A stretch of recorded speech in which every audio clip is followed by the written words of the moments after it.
Non-negotiable ang usapin sa 2016 arbitration ruling base sa 2016 arbitration award sa South China Sea.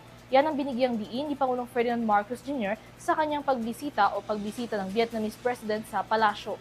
Binigyang diin rin ng dalawang bansa ang strategic partnership para sa stabilidad ng rehiyon at pagpapanatili ng kapayapaan.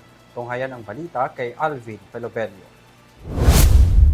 Mas pinaigting pa ng Pilipinas at ng Vietnam ang strategic partnership sa pamamagitan ng pangako tungo sa kapayapaan at stabilidad sa South China Sea bilang isang non-negotiable. Ito ang binigyan ni Pangulong Ferdinand Marcos Jr. kasabay ng state visit ni Vietnamese President Tu Lam sa Manila.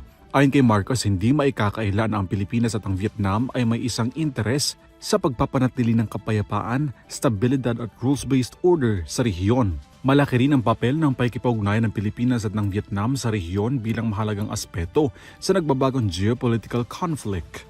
And even as the Philippines and Vietnam may sometimes hold differing perspectives on certain regional issues, our two countries have consistently demonstrated the maturity and strategic foresight to pursue constructive dialogue and practical cooperation.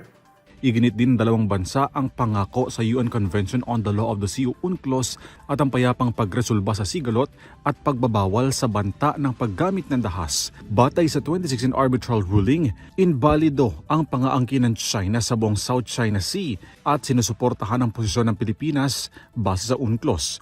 Nanawagan din ng dalawang lider na iwasan ang mga aksyon na magpapataas sa tensyon sa pinag-aagawang teritoryo at pag-iit na kinakailangan ng self-restraint. We do not merely share this banquet as partners and neighbors with a common vision. We gather as captains sailing towards the same horizon of aspirations that will benefit our peoples and nurture prosperity and peace for our region and the world. Binigyan din ng dalawang bansa ang mahalagang implementasyon ng 2002 ASEAN-China Declaration on the Conduct of Borders in the South China Sea kasabay ng pagsusumikap na matapos ang Code of Conduct sa gitna ng tensyon na dala ng territorial claims at maritime activities sa South China Sea.